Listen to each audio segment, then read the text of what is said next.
नमस्कार, आपण पाहत आहात पुणे लाईव्ह न्यूज. पाहुयात आज दिवसभरातील ठळक घडामोडी. आदल्या दिवशी झालेल्या भांडणाचा राग मनात धरून टोळक्याने तरुणावर कोयत्याने वार करून खुनाचा प्रयत्न केल्याचा प्रकार समोर आलाय. या प्रकरणी विठ्ठल दौलत गुट्टे, वय वर्ष 24, राहणार नेळे गल्ली, मरकळ रोड, आळंदे यांनी आळंदी पोलीस ठाण्यात फिर्याद दिली आहे. त्यावरून पोलिसांनी नागेश बालाजी कांबळे, वय वर्ष 19, राहणार गायकवाड वस्ती, कुरुळी, तालुका खेड, आदित्य तुकाराम सातपुते, वय वर्ष 22, राहणार कुऱ्हाडे वस्ती, वडगाव रोड, आळंदे आणि विश्वजित दामोदर कदम, वय वर्ष 20, राहणार आळंदे यांना पोलिसांनी अटक केली. तर महेश पितळे व त्याच्या इतर 5 साथीदारांवर खुनाचा प्रयत्न केल्याचा गुन्हा दाखल केला आहे. ही घटना आळंदी येथील मोकळ्या मैदानात रविवारी सायंकाळी 7 वाजता घडली. महेश पितळे व त्यांच्यासोबतच्या 5 ते 6 मुलांनी रात्री झालेल्या भांडणाचा राग मनात धरून महेश पितळे याने तुला आता जिवंत ठेवत नाही असे म्हणून फिर्यादी यांच्या डोक्यात कोयता मारत होते. त्यावेळी फिर्यादी यांनी दोन्ही हात मध्ये घातल्याने कोयत्याचा वार त्यांच्या दोन्ही हातावर झाला. महेश पितळे याच्याबरोबर असलेल्या साथीदाराने त्यांच्याकडील कोयत्याने वार केला. तो वार चुकवत असताना कोयत्याचा उजव्या गालावर वार झाला. इतरांनी फिर्यादीला खाली पाडून लाथाबुक्क्यांनी मारहाण केली. त्यांना सोडविण्यासाठी फिर्यादीचे मेहुणे बालाजी लिंबोळे आले. त्यांच्या पाठीवर महेश याने कोयत्याने पाठीत वार केला. पोलिसांनी टोळक्यातील तिघांची नावे निष्पन्न करून त्यांना अटक केली आहे. तर आळंदी पोलीस याबाबतचा अधिक तपास करीत आहेत. चाकण आंबेठाण रस्त्याने जाणाऱ्या दुचाकीवर विवाहितेला अवजड कंटेनरने चिरडल्याची घटना मंगळवारी दिनांक 10 डिसेंबर 2024 रोजी सकाळी घडली. सौ पूजा विनोद ढमाले, वय वर्ष 28, राहणार कडूस, तालुका खेड, जिल्हा पुणे असे या अपघातात ठार झालेल्या विवाहितेचे नाव आहे. पूजा ढमाले सदुंबरे या ठिकाणाहून आंबेठाण मार्गे स्वतःच्या दुचाकीवरून कडूस या आपल्या सासरी जात असताना भरधाव कंटेनरने चिरडल्याने त्यांचा मृत्यू झाला. महाळुंगे MIDC पोलिसांनी कंटेनर चालकास ताब्यात घेतला आहे. रुग्णवाहिकेचा सायरन का वाजवतो या कारणावरून झालेल्या बाचाबाचीतून मृतदेह घेऊन जाणाऱ्या चाकणमधील एका रुग्णवाहिका चालकाला बेदम मारहाण करण्यात आली. या प्रकरणी नारायणगाव पोलिसांनी 2 जणांवर गुन्हा दाखल केला आहे. घटना येथील पुणे-नाशिक महामार्गावर घडली. या प्रकरणी धनेश तळपे व एक अज्ञात तरुण यांच्यावर गुन्हा दाखल करण्यात आला आहे. आरोपी फरार झाले असून त्यांना अद्याप अटक करण्यात आलेली नाही. रुग्णवाहिका चालक सोमनाथ भास्कर गायधने, वय वर्ष 32, राहणार कडाचीवाडी, चाकण, तालुका खेड हे यामध्ये जखमी झाले असून त्यांच्यावर उपचार सुरू आहेत.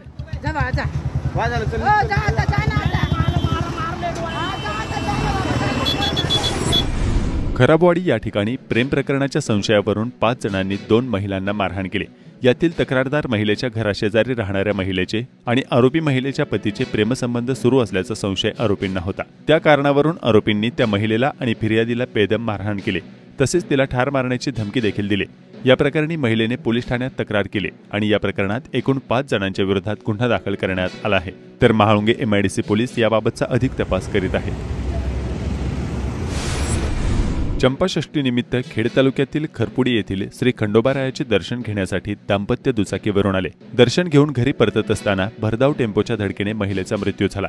पुणे-नाशिक महामार्गावर वाकी या ठिकाणी हा अपघात झाला. एकीकडे नियतीने असा घाला घातला असताना दुसरीकडे मृताच्या टाळूवरील लोणी खाण्याचा कटू अनुभव नातेवाईकांना आला. रुग्णालयात मृतदेह नेताना सौभाग्याचा अलंकार असणाऱ्या महिलेच्या गळ्यातील 1.25 लाख रुपये किमतीचे सोन्याचे गंठण कोणीतरी चोरल्याचा धक्कादायक प्रकार समोर आला. मंगल वसंत गाडे, वय वर्ष 54, राहणार येलवाडी, तालुका खेड असे अपघातात मृत्युमुखी पडलेल्या महिलेचे नाव आहे. त्यांचे पती वसंतराव भिकाजी गाडे, वय वर्ष 69 यांनी फिर्याद दिली आहे.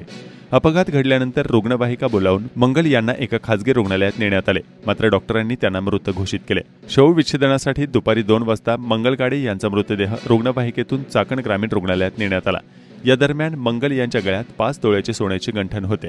मात्र 2:15च्या सुमारास मंगल यांचे नातेवाईक रुग्णालयात आले असता मंगल यांच्या गळ्यातील 1,25,000 रुपये किमतीचे गंठण गायब झाल्याचं निदर्शनास आलं. कोणीतरी मंगल यांचे गंठण लंपास केल्याचं समोर आलं. त्यावरून चाकण पोलीस ठाण्यात गंठण चोरीला गेल्याप्रकरणी फिर्याद नोंदवण्यात आली आहे. गाडी दाम्पत्यांचा अपघात झाला त्यावेळी मंगल यांच्या गळ्यात सोन्याचे गंठण होते. मात्र शवविच्छेदनासाठी मृतदेह चाकण ग्रामीण रुग्णालयात नेल्यानंतर मंगल यांच्या गळ्यात गंठण नसल्याचे नातेवाईकांच्या निदर्शनास आले. तर चाकण पोलीस याबाबतचा अधिक तपास करीत आहेत. खेड कृषी उत्पन्न बाजार समितीचे संचालक अशोक राक्षे यांचा आर्थिकदृष्ट्या दुर्बल घटक व उत्पन्नाचा दाखला खेडच्या तहसीलदार यांनी रद्द केलाय. खोटे स्वयंघोषणापत्र दिल्यावरून गुन्हा दाखल करण्याचे निर्देश तहसीलदार देवरे यांनी पोलिसांना दिले आहे. सुमन मोहिते उर्फ सुमन बोराडे, राहणार शेल पिंपळगाव यांनी याबाबत खेड तहसीलदार यांच्याकडे तक्रार दिली होती. त्यावर तहसीलदार यांनी अशोक राक्षे यांनी चुकीचे स्वयंघोषणापत्र देऊन त्या आधारे उत्पन्नाचा दाखला व आर्थिकदृष्ट्या दुर्बल घटक प्रमाणपत्र प्राप्त करून घेतले व शासनाची दिशाभूल केल्याचे आदेशात म्हटले आहे। आता तहसीलदार यांच्या या निर्णयावरून तालुक्यात चर्चांना उधाण आले आहे। बाजार समितीशी संबंधित शेतकरी, अडते यांच्यासह तालुक्यातील तमाम नागरिकांमधून वेगवेगळे विचारप्रवाह समोर येत आहेत। तर तहसीलदार यांच्या या निर्णयाला वरिष्ठ पातळीवर आणि न्यायालयात आव्हान देण्याची तयारी दुसरीकडे सुरू करण्यात आल्याचे समजते। वाढत चाललेली गुन्हेगारी, अपघात, घातपातांचे सत्र, महिला अत्याचार, अवैध धंद्यांचा सुळसुळाट, गुन्हेगारांना मिळणारा राजकीय वरदहस्त, वाहतूक कोंडी, औद्योगिक तंटे, समाज माध्यमांवरील आणि सायबर गुन्ह्यांमध्ये झालेली वाढ अशा अनेक प्रकारच्या गुन्हेगारी कारवाया नियंत्रणात आणण्याचे मोठे आव्हान चाकण औद्योगिक भागात पोलिसांच्या समोर आहे। चाकणजवळील मेदनकरवाडी आणि कडाचीवाडी भागात चक्क महिलांनी पुढाकार घेऊन अवैध धंदे उधळून लावण्याचा प्रयत्न केल्याने पोलिसांच्या मर्यादा समोर आल्या आहेत। चाकण भागात पोलिसांचा धाक केवळ गोरगरीब सामान्य नागरिकांना राहिला असून गुन्हेगार मात्र मोकाट असल्याचे धक्कादायक प्रकार समोर येत आहेत।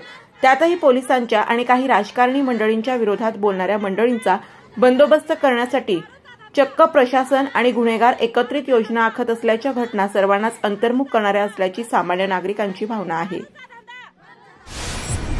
खेड तालुक्यातील महसूल विभाग निवडणुकीच्या कामात व्यस्त होता। आता महसूल विभागाला वसुलीचे उद्दिष्ट पूर्ण करण्यासाठी अवघे 3 महिने उरले असून जिल्हा स्तरावरून महसूल उद्दिष्ट करण्याबाबत स्पष्ट निर्देश देण्यात आले आहेत। त्यानुसार प्रांत अनिल दौंडे यांच्या मार्गदर्शनाखाली तहसीलदार ज्योती देवरे यांनी खेड तालुक्यातील खडी क्रेशर चालकांकडील थकबाकी वसुलीसाठी मोहीम सुरू केली आहे। मंडलाधिकारी आणि तलाठी यांनी ठिकठिकाणी जाऊन मशीन सील करण्याची मोहीम मागील 2 दिवसापासून राबवण्यास सुरुवात केली आहे। खडी क्रेशरसह गौण खनिज वाहतूक करणारी वाहने पकडून दंडात्मक कारवाईचा धडाका लावलाय। यात दोषींवर कारवाई केल्याचे एकीकडे स्वागत होत आहे, मात्र दुसरीकडे पूर्वग्रह दूषित ठेवून कारवाया करू नये अशी संबंधित व्यावसायिक आणि नागरिकांची मागणी आहे। दिनांक 8 डिसेंबर 2024 रोजी खेड तालुका गृहरक्षक दल यांच्या वतीने होमगार्ड दलाचा 78वा वर्धापन दिन साजरा करण्यात आला। चांडोली ग्रामपंचायतीच्या परिसरात खेड तालुका होमगार्ड पथकाच्या वतीने श्रमदानातून 151 विविध झाडांचे वृक्षारोपण करण्यात आले। हुतात्मा राजगुरू महाविद्यालयातील SYBA मध्ये शिक्षण घेणारा वैष्णव ठाकूर याने सावित्रीबाई फुले पुणे विद्यापीठाच्या वतीने गुंटूर येथे आयोजित करण्यात आलेल्या दक्षिण पश्चिम विभागीय आंतर विद्यापीठ वेटलिफ्टिंग मुलांच्या स्पर्धांमध्ये 102 किलो वजनी गटात सुवर्ण पदक पटकावले। सोच के कमान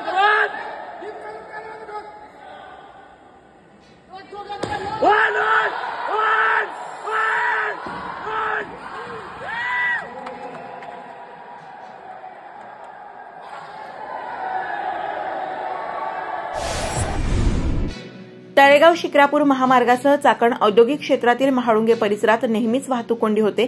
त्यावर उपाययोजना करण्यासाठी पिंपरी चिंचवड पोलीस आयुक्तालयाने महाळुंगे वाहतूक विभागाच्या हद्दीत 5 डिसेंबर 2024 पासून प्रायोगिक तत्वावर एकेरी वाहतूक सुरू केली आहे। महाळुंगे पोलीस ठाणे चौक, सिग्मा सर्कल चौक, एन्ड्युरन्स चौक, महिंद्रा सर्कल चौक, HP चौक या रस्त्यांवर मोठ्या प्रमाणात वाहतूक कोंडी होते। त्यावर उपाययोजना म्हणून तात्पुरत्या स्वरूपात एकेरी वाहतुकीचे आदेश पिंपरी चिंचवड पोलीस आयुक्तालय वाहतूक शाखेचे पोलीस उपायुक्त बापू बांगर यांनी दिले आहेत। बदल करूनही काही प्रमाणात सायंकाळी मोठी कोंडी होते। शिवाय नव्याने करण्यात आलेले हे बदल नागरिकांना लक्षात येईपर्यंत सहकार्य करण्याची भूमिका सोडून काही पोलीस कर्मचारी अत्यंत शिवराळ भाषेत नागरिकांशी वर्तन करत असल्याच्या अनेक तक्रारी समोर येत आहेत। त्यामुळे वरिष्ठांनी यात लक्ष घालण्याची मागणी होत आहे। काय झालंय की आता या माळुंग्यामध्ये आपण आलो, पोलीस स्टेशनला काम होतं, पोलीस स्टेशनच्या तिथं पार्किंगची सुविधा नाहीये, तर ते म्हणले इकडे जा। आता इकडे सगळं तुम्ही बघा, MIDCच्या रोडला पोलिसांनी वाहतूक शाखेनी ज्या गाड्या पकडलेल्या आहेत त्या सगळ्या तिथं पार्किंग केलेलं आहे। आता इथं आपले साबळे साहेब आहे, त्यांना म्हटलं साहेब मला पोलीस स्टेशनला जायचंय, मला गाडी लावून जाऊ द्या, तर ते म्हणले इथं नाही लावायचं, तुम्ही इंडोरन्स म्हणजे मॅरिट हॉटेलच्या तिकडे जा, 4 किलोमीटरचा वळसा घालून मग पोलीस स्टेशनला या। मग आता तुम्ही सांगा, अर्जंटमध्ये पोलीस स्टेशनला जायचे, भेटायचे, लोकांनी कसं करायचं? आता इथं स्थानिक लोक पण मला भेटली, तर ते म्हणले आम्हाला इथं जायचं झालं तरी आम्हाला 4 किलोमीटरचा वळसा घालून जावं लागते। मग नक्की MIDCने प्लॅनिंग केलं पाहिजे। MIDCच्या रस्त्यावर सगळं पार्किंग आहे गाड्यांच्या, आणि सामान्य लोकांना म्हणजे जो राष्ट्रीय आता हा महामार्ग आहे 548D, त्यालाही तुम्ही जर डायव्हर्ट केलाय, मग काय उपयोग नाही ना। राष्ट्रीय महामार्ग जर डायव्हर्ट करून MIDCतून फिरवायचा तर काय उपयोग आहे? या गाड्या आहेत बघा, या गाड्या ज्या आता समजा दिवसाच्या येतात मोठे मोठे गाड्या, त्यांना तुम्ही टर्मिनल नाही, काहीच नाही। आता हे साहेब इतके ॲरोगंटली मला बोलले की मला म्हणले की नाही असं नाही तसं नाही। मी त्यांना एकदम असं सांगतो, साहेब मला पोलीस स्टेशनला जायचंय, तरी ते म्हणतात नाही तुम्ही 4 किलोमीटर फिरून या, तिकडे जर गाडी लावायला नसेल तर तुम्ही माळुंगे गावात गाडी लावून इकडे या. मग आता तुम्ही सांगा इथं पोलीस स्टेशनला कसं यायचं? या माळुंगे पोलीस स्टेशनसाठी MIDC मध्ये जागा भेटत नाही, सार्वजनिक सोयी सुविधा भेटत नाही. आणि जर अशा पद्धतीने म्हणजे आम्ही काय गुंड वगैरे आहे का काय? आम्हाला अशा पद्धतीने बोलता येते. म्हणजे मी त्यांना म्हणतोय की बाबा पोलीस स्टेशनला कसं जायचं, तर ते म्हणतात आम्हाला माहित नाही, तुम्ही तिकडे ना साहेबांकडे जा, साहेबांकडे जाऊन सांगा काय सांगायचं ते. म्हणजे जे वाहतूक शाखेने बदलांचे प्रयोग केले त्याच्यात सर्वसामान्य बदलांचे प्रयोग करणं त्यांचं अभिनंदनच आहे. बदलांचे प्रयोग करावे, पण त्याचा फरकही जाणवत नाही ना. आता ह्या गाड्या जर एवढ्या किलोमीटरभर गाड्या पार्किंग झालेल्या आहेत MIDC मध्ये, मग कसं करणार ते? मग दुसरी गोष्ट हे करूनही तिथं माळुंगे चौकात जामच होते. मेन म्हणजे काय आहे की हा 548D जो नॅशनल हायवे तो आता राज्य सरकारने घेतलाय, तो त्याचं काम 4 पदरीकरण झालं पाहिजे. इलिव्हेटेड करा, नाहीतर ढगातून करा, कसंही करा, पण तो झालं पाहिजे ना काम. आता लोक जर अशा पद्धतीने सामान्य लोकांना त्रास देत असेल तर काय उपयोग नाही ना. नॅशनल हायवे आपला पुणे नाशिक आहे, तिथंही ट्रॅफिक होते. मुळात रस्ते आहेत तेवढेच आहेत आणि गाड्यांची संख्या वाढलेली. MIDCचे 4 टप्पे होऊन 5वा टप्पा सुरू झालाय, पण स्थानिक पायाभूत सोयी सुविधा कसलाही विकास झालेला नाही. ही शोकांतिका आहे. MIDC फक्त म्हणते आम्ही आमच्या हद्दीतले रस्ते 4 पदरी करू, बाहेरचे नॅशनल हायवे असतील किंवा प्रमुख जिल्हा मार्ग असेल, ग्रामीण मार्ग असतील किंवा इतर जिल्हा मार्ग आहे, ते काहीच डेव्हलप झालेलं नाही. केवळ आणि केवळ सगळा हा फार्स चालू आहे आणि लोकांना, सामान्य लोकांना त्रास दिला जातो, एवढंच मी सांगतो. जनता शिक्षण संस्थेचे श्री शिवाजी प्राथमिक विद्यामंदिर, नेहरू बालक मंदिर चाकण यांच्या वतीने वार्षिक स्नेह संमेलन व पारितोषिक वितरण समारंभ मंगळवारी दिनांक 10 डिसेंबर 2024 रोजी मीरा मंगल कार्यालय चाकण या ठिकाणी पार पडला.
नमस्कार, आपण पाहत आहात पुणे लाईव्ह न्यूज.